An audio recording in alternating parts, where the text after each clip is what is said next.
All right, greetings everyone.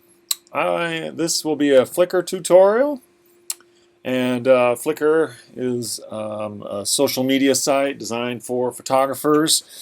Some of the differences between this and say Facebook or I'm not sure about Instagram, but Twitter is the content on here belongs to you. It's copyrighted for you, and they can't use it or take it and do things with it, from my understanding. Facebook, the stuff also remains your property, but from my understanding, they can take and use any image they want for whatever their promotion or ideas are. That's my general understanding of Facebook. But anyways, Flickr, came on the scene, I don't know, probably 7 years ago, 8 years ago. And it's really begun to change in many ways the world of photography. Photographers can connect and communicate a lot easier, but it's also become a place where people have been able to monetize their images and make money. I've read some articles who photographers have kind of been discovered and made their life because of their actions on Flickr. There are all sorts of groups and subgroups and things you can join, things you can get involved with. Currently, Flickr is owned by Yahoo. That was probably a couple years ago, maybe 3 years ago, that they purchased it. And there's good and bad with that. The good, I think, is they've been continually updating. On one hand, the good is they're continually updating and making changes and making it, trying to make it a better platform. And I've seen a lot of improvements in my years using Flickr. I've probably been using it for probably 6 or 7 years. Also the bad, as far as I'm concerned, is they keep changing it. I keep making these tutorials and they keep changing it. But that's all right, as long as it gets better. All right, so Flickr, you should all have an account. When you go there, one of the first things that I like my students to do is to send me their URL so I can connect to them. I find it the easiest way to find people, make sure I'm finding the right person. There's a search engine in there, and it can work out all right. I think it's better than how it used to be. I used to hate it. But it's the guaranteed way that we can all find your page. So if we click on, you go on you, hover on you in the drop-down menu, and you click on Photo Stream. This is right at the top your personal URL, so you can direct anyone you want directly to your page and your images. So that's important, and that's what I would like you to send me. And I believe most everyone, if not everyone, has done that already. Send me your Flickr URL, okay, and post that on the Blackboard. All right, so this is my page, and you can see, typically when you go to your photo stream, it shows the most recent uploaded image and then works all the way back to your older uploaded images. And at some point, I don't think it continues to stream down. Yeah, you'll eventually hit a button here where you have to go back, and you can go back to your older and older and older photographs. They keep changing things, so I have to think about this stuff. And the new thing they introduced is this camera roll idea, and that's just like, it breaks it down into dates. So I uploaded this on this date and this on this date, and there are probably some dates where I uploaded, a few photographs. And then there are other dates where I upload several photographs. The one thing you want to be careful with Flickr is if you have the free version, which I'm assuming is what most of you have and what I personally have, there's a limit to how many photographs you can upload in a month. I'm not sure exactly what it is. I think it's somewhere around a gigabyte, or maybe it's 10 gigabytes. I don't know. It's probably changed. But I have had students in the past, get their Flickr account and then they just upload everything to it, and then they've filled their account. Personally, how I use Flickr is it's for me finished work that I want. That I'm proud of and I want people to see. I don't use it. I don't just put anything up here. Most of it is all finished personal work. I also have stuff here for school. I have we have a BFA in photography here, so I post some stuff for my students. I posted some images like this for in our class last spring or this spring. So there are photographs that are different. We did some fun things. We did a little class picture thing. So my students can actually access. You can look at this. We did a pinhole class portrait in my creative photography class, so intro class.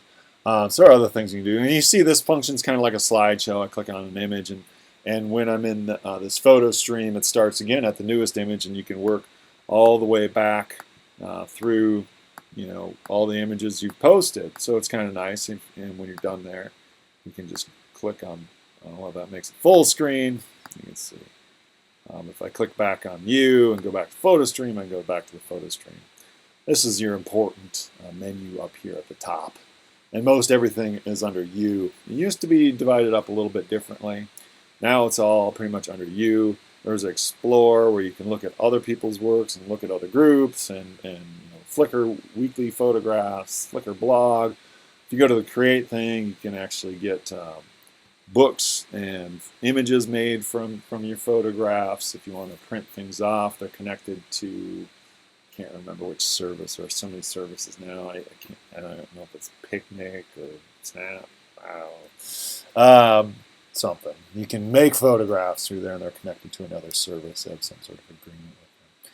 Our concern here is under roll. We're not going to have to print stuff for this class. We're online, and we're looking at photographs as online things, and taking this medium, the social media that's provided for us for free, and we're capitalizing on it and utilizing it to share work with each other. And you also have this potential to go out and seek out other photographers' work well beyond just this class. So Flickr is a very interesting site. All right, now one thing I would like you to do, PhotoStream, that's where all your stuff appears when you upload things. And maybe we ought to go through the process of uploading something. I'm not sure if I have anything to upload, but I might have to figure this out here. New PhotoStream, below creations,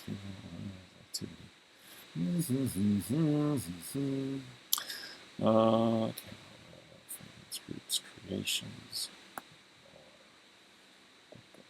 edit, collections, archives.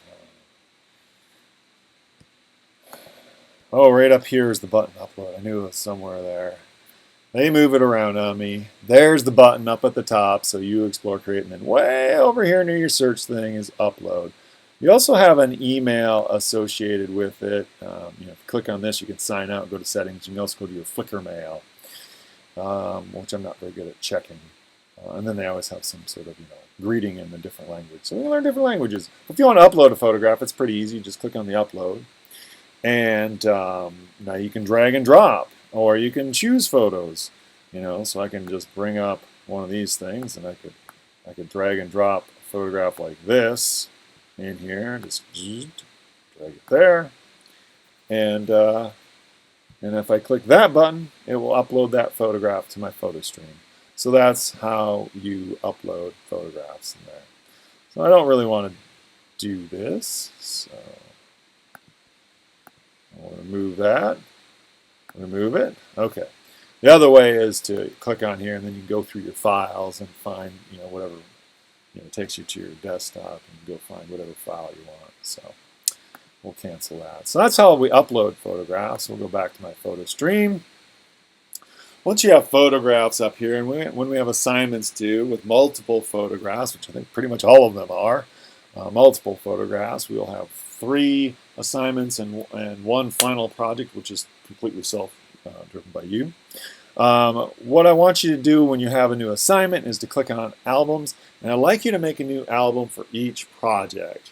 So for Module 1, call it Module 1, and if you have a name for these images, great. But make sure you call it Module 1 or Project 1 or however I present that verbiage to you. Utilize this. So what your albums are just different groups of images. So you can see these are various portfolios I have put together in my time. Some of them go back, I put older work on here and newer work. I try to keep it, this is my newest portfolio, and I go from newest to oldest portfolios. So if we click on this one, there are 21 photographs here, and we have this. You have this opportunity to put a artist statement in there, so you can read. This is my artist statement for my Memento Mori series. And with this series, I'm taking photographs of roadkill. So, and there's some words about that. So, you can go back to the album list. See what other portfolios. I think I have some longer statements. You can write a fairly long statement in there. So if you show more, there's a little bit longer of a statement.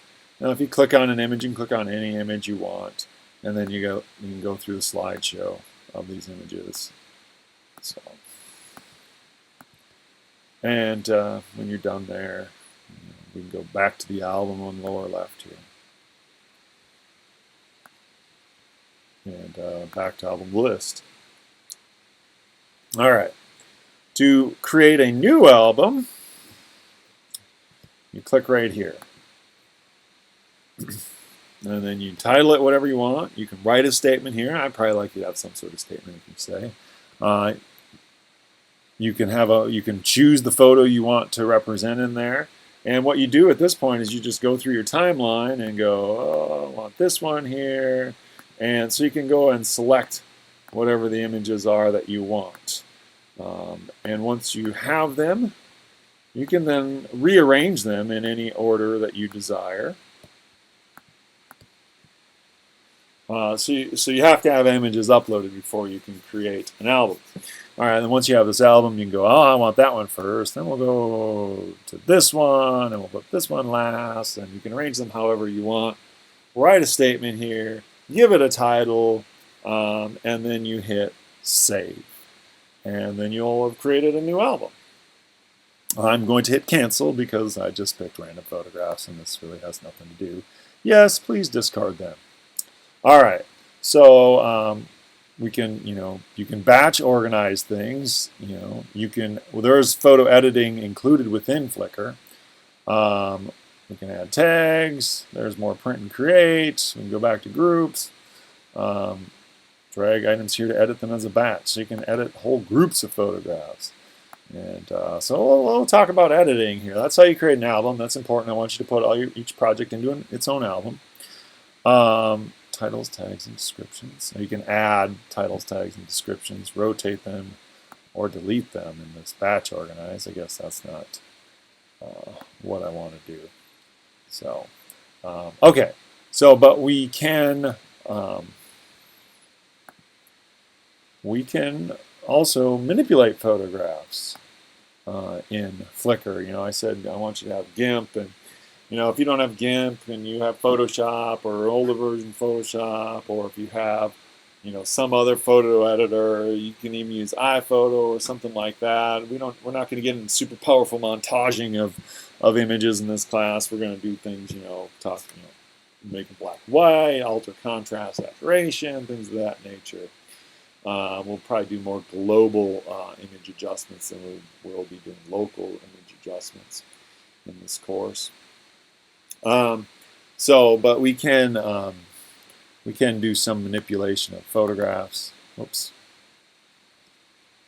There we go. So if we go here, I can actually you can download images. So be aware of that. As photographs you put up here can be downloaded. You can block them. But I don't personally block images from being downloaded. But one thing I do with my images is I do not put them at full resolution. I'm usually looking at 1,000 pixels or less when I upload my photographs onto Flickr. I don't mind if people share them. That's great. That helps get your images out there, and it's a compliment. However, I don't want people just making prints of my images, and that doesn't work for me. But I don't mind people sharing them. So that's one thing I do is I put them at lower resolution. I don't want to get too low. I won't be able to see them, so probably at least 1,000 pixels, but certainly not more than 2,000 pixels on any width of it. All right, so we have our little share button. I think this is our new universal thing for share.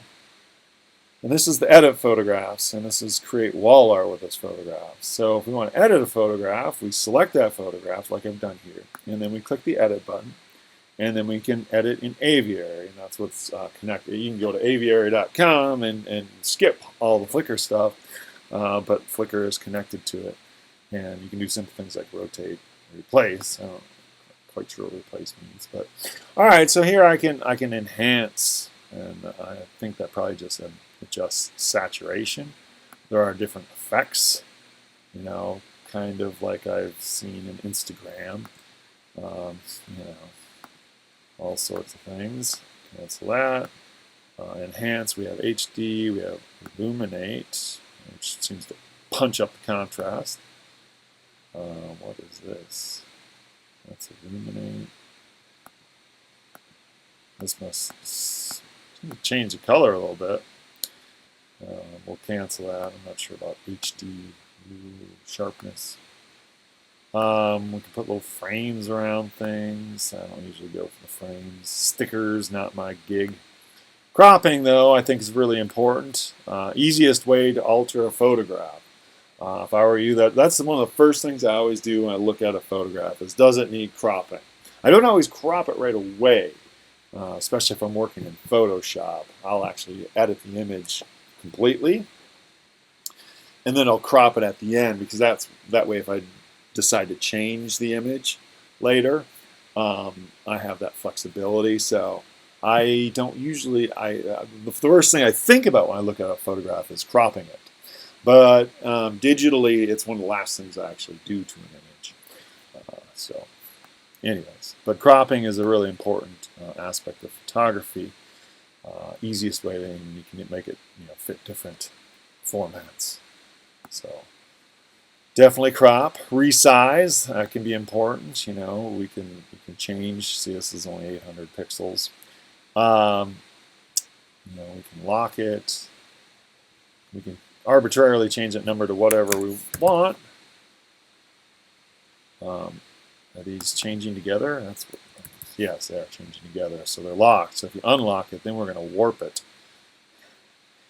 Yeah, we'll do this. We'll distort. I don't know if it shows me a preview. No, it doesn't show me a preview. But that would distort the image. So you probably always want that locked.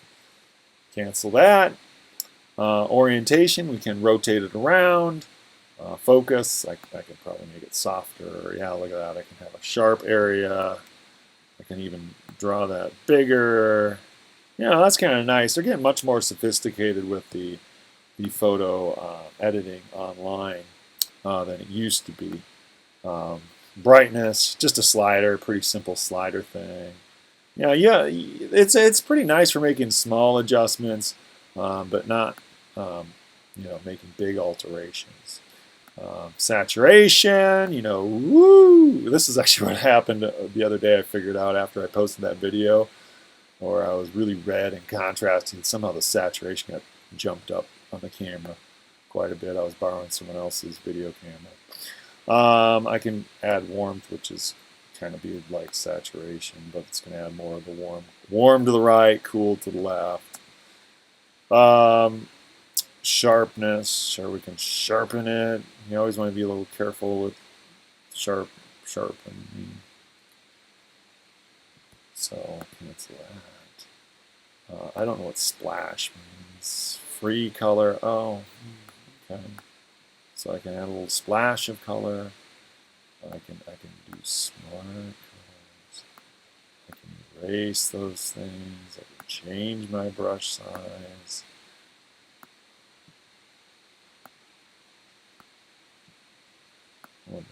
Yeah, see, that's kind of nice. It's just, you don't have to be so precise. It's not getting the blue, it's just getting that red rock.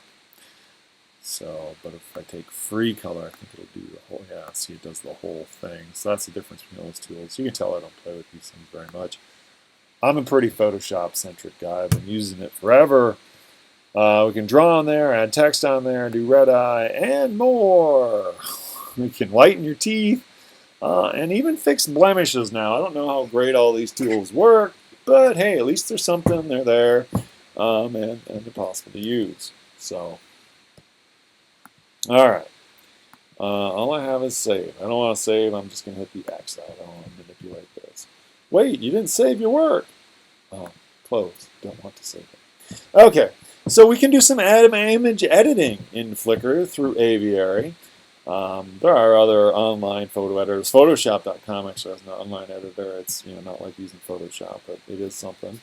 I'm not sure if it's much better than Aviary. I haven't used it in a couple years. But okay, so there's Flickr. I think that's mostly what we want to do. We go open up Flickr. It has this page, and it'll upload new pictures or give me information if people have faved my photographs or whatever. People following you, but if you upload pictures, if I could go down here far enough, I'll start seeing some of your photographs that you upload because I'm following each of you.